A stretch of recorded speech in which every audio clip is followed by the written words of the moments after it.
జీవితంలో మనకు అన్ని దూరమైన ఒక నిజమైన స్నేహితుడు ఉంటే చాలనిపిస్తుంది. ఎందుకంటే మన కన్నీళ్ళు వెనుక దాగిన బాధను మాటలు లేకుండానే అర్థం చేసుకునేవాడే స్నేహితుడు. మన కోసం ప్రపంచంతో పోరాడేవాడు, మన చేతిని ఎప్పటికీ వదలనివాడు, వదలని మాటిచ్చేవాడే స్నేహితుడు. అందుకే కొంతమందిని మన ప్రాణం కంటే ఎక్కువగా నమ్మేస్తాం. కానీ అదే నమ్మకం ఒకరోజు వెన్నుపోటు అవుతుంది తెలిసినప్పుడు గుండె పగిలే శబ్దం బయటకు వినిపించదు, కానీ లోపల మనిషి పూర్తిగా చనిపోతాడు. శత్రువు దూరం నుంచి దాడి చేస్తాడు, కానీ మోసం చేసే స్నేహితుడు మన పక్కనే నిలబడి మన గుండెల లోతుల్లో కత్తి దింపుతాడు. ఇది స్నేహం కాదు, నమ్మిన మనిషి చేతిలో మోసపోయిన ఒక మనసు గాథ కథ. ఈ వీడియోని ఎక్కడ స్క్రిప్ట్ చేయకుండా చూడండి.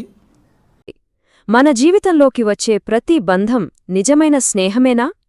కొన్ని బంధాలుంటాయి, అవి మనకు స్ఫూర్తినిచ్చి మనల్ని పైకి తీసుకెళ్తాయి. కాని మరికొన్ని బంధాలు మాత్రం మనల్ని మోసం చేసి జీవితంలో అస్సలు మరచిపోలేని పాఠాలు నేర్పిస్తాయి. సరే, ఇప్పుడు ఈ రెండిటి మధ్య ఉన్న ఆ తేడా ఏంటో లోతుగా చూద్దాం. ఓకే, అయితే ముందుగా మనకు స్ఫూర్తినిచ్చే ఆ మంచి బంధం గురించే మాట్లాడుకుందాం. అసలు నిజమైన స్నేహమంటే ఏమిటి? దాన్ని ఏ లక్షణాలు, ఎలా గుర్తుపట్టాలి? నిజమైన స్నేహానికి ఇది చాలా సింపుల్, కానీ చాలా పవర్ఫుల్ డెఫినిషన్. ఆలోచించండి, మన జీవితం హాయిగా ఆనందంగా ఉన్నప్పుడు మన చుట్టూ చాలామందే ఉంటారు. కానీ ఎప్పుడైతే మన జీవితం కష్టాల సుడిగుండంలో చిక్కుకుంటుందో అప్పుడు మన చెయ్యి పట్టుకుని మనతో పాటు నిలబడే వాళ్లే కదా నిజమైన స్నేహితులు. మరి నిజమైన స్నేహితుడి లక్షణాలు చాలా క్లియర్గా ఉంటాయి. వాళ్ళు మన ముఖం మీదే నిజాన్ని నిర్భయంగా చెప్పేస్తారు. మన వెనకాల మన గురించి చెడుగా అస్సలు మాట్లాడరు. ఒకవేళ మనల్ని విమర్శించినా అది కూడా మన మంచి కోసమే ఉంటుంది. ఇక అన్నింటికన్నా ముఖ్యంగా వాళ్ల సాంగత్యం మన జీవితాన్ని నిలబెడుతుంది, అంతేగాని నాశనం చెయ్యదు. ఇప్పుడు ఆ నాణానికి మరోవైపు చూద్దాం. స్నేహం అనే వెలుగుకు పూర్తి ఆపోజిట్ అయిన చీకటి, అదే మోసం. ఇప్పుడు ఈ రెండిటి మధ్య ఎంత పెద్ద తేడా ఉందో అర్థం చేసుకుందాం. మోసమంటే ఏంటి? సింపుల్గా చెప్పాలంటే ముందు మన పూర్తి నమ్మకాన్ని సంపాదించడం, మనల్ని పూర్తిగా నమ్మేలా చేసుకోవడం. ఆ తర్వాత సరిగ్గా అదే నమ్మకాన్ని ఆయుధంగా వాడుకుని వెన్నుపోటు పొడవడం. ఇది నమ్మకద్రోహానికే పరాకాష్ఠ. మోసం చేసేవాళ్లలో ఓ విచిత్రమైన విషయమేంటంటే వాళ్ళు మొదట్లో చాలా మంచివాళ్లలా స్నేహపూర్వకంగా కనిపిస్తారు. వాళ్ల మాటలు వింటుంటే తేనెలా ఉంటాయి. కానీ ఆ తీపి మాటల వెనుక దాగి ఉండేది మాత్రం పక్కా స్వార్థం. ఈ రెండింటి ప్రభావం ఎంత తేడాగా ఉంటుందో చూడండి. నిజమైన స్నేహమనేది మన జీవితానికి ఒక పునాది వేసి దాన్ని చక్కగా నిర్మిస్తే, మోసం మాత్రం మన మనసిని, మన నమ్మకాన్ని ముక్కలు ముక్కలుగా విరిచేస్తుంది.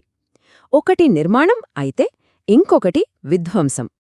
సరే, మరి ఈ కాన్సెప్ట్స్ వెనుక ఉన్న మనుషుల్ని వాళ్ల పనుల ద్వారా, వాళ్ల యాక్షన్స్ ద్వారా ఎలా గుర్తించాలి? ఇప్పుడు మనం చూడబోయేది చాలా చాలా ఇంపార్టెంట్. వాళ్ల ప్రవర్తనలో తేడాన్ని గమనిస్తే చాలు. నిజమైన స్నేహితుడు మన మంచి కోసం మన తప్పుల్ని ఎత్తి చూపిస్తాడు. అదే మోసగాడు తన లాభం కోసం మన తప్పుల్నే ఇంకా ప్రోత్సహిస్తాడు. మాటల్లో తేడా, చేతల్లో తేడా, ముఖ్యంగా కష్టకాలంలో మన పక్కన నిలబడే విధానంలో తేడా, ఇవన్నీ మనకిక్కడ చాలా స్పష్టంగా కనిపిస్తాయి. మోసం, ఈ అనుభవం చాలా బాధను మిగులుస్తుంది, అందులో డౌటే లేదు. కాని ఆ బాధ నుంచే ఒక విలువైన జ్ఞానం కూడా పుడుతుంది. సరే, ఇప్పుడు ఆ బాధ, దాన్నుంచి వచ్చే జ్ఞానం గురించి మాట్లాడుకుందాం. కాబట్టి ఇక్కడ మనం నేర్చుకోవాల్సిన అస్సలైన పాఠమేంటంటే, జీవితంలో కనిపించిన ప్రతి ఒక్కరిని గుడ్డిగా నమ్మేయడం ప్రమాదకరం. అదే టైంలో ఎవరిని నమ్మాలో వాళ్ళనెంచుకోవడంలో పొరపాటు చేయకూడదు. ఈ రెండింటి మధ్య బ్యాలెన్స్ సాధించడం చాలా ముఖ్యం. ఈ ఒక్క వాక్యం చాలండి ఇప్పటిదాకా మనం మాట్లాడుకునేదంతా అర్థం కావడానికి. స్నేహం ఒక వరం, మోసం ఒక పాఠం. చూసారా? ఒకటి మన జీవితానికి దొరికిన గొప్ప వరమైతే, మరొకటి మనకు జీవితం గురించి ఒక కఠినమైన కాని చాలా అవసరమైన పాఠాన్ని నేర్పుతుంది. అంతే.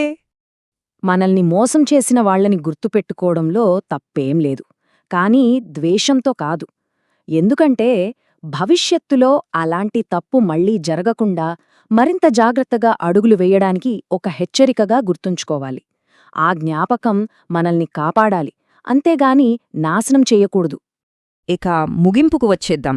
ఈ చర్చ అంతా మనల్ని ఒకే ఒక పాయింట్ దగ్గరకు తీసుకొస్తుంది. అదేంటంటే, నిజమైన స్నేహం ఎంత విలువైందో, ఎంత అరుదైనదో తెలుసుకోవడం. అవును, ఈ రోజుల్లో ఎలాంటి స్వార్థం లేని నిజాయితీ గల స్నేహం దొరకడం చాలా అంటే చాలా అరుదు. అందుకే అది ఒక గొప్ప బహుమతిలాంటిది. ఒకవేళ అలాంటి బంధం దొరికినప్పుడు దాన్ని ప్రాణం పెట్టి కాపాడుకోవాలి. కాబట్టి ఈ విశ్లేషణను ముగించే ముందు మన అందరం మనసులో వేసుకోవాల్సిన ఒకే ఒక్క ప్రశ్న: మన జీవితంలో అలాంటి నిజమైన స్నేహితుడున్నారా? ఒకవేళ ఉంటే వాళ్ల విలువను గుర్తించి ఆ బంధాన్ని జాగ్రత్తగా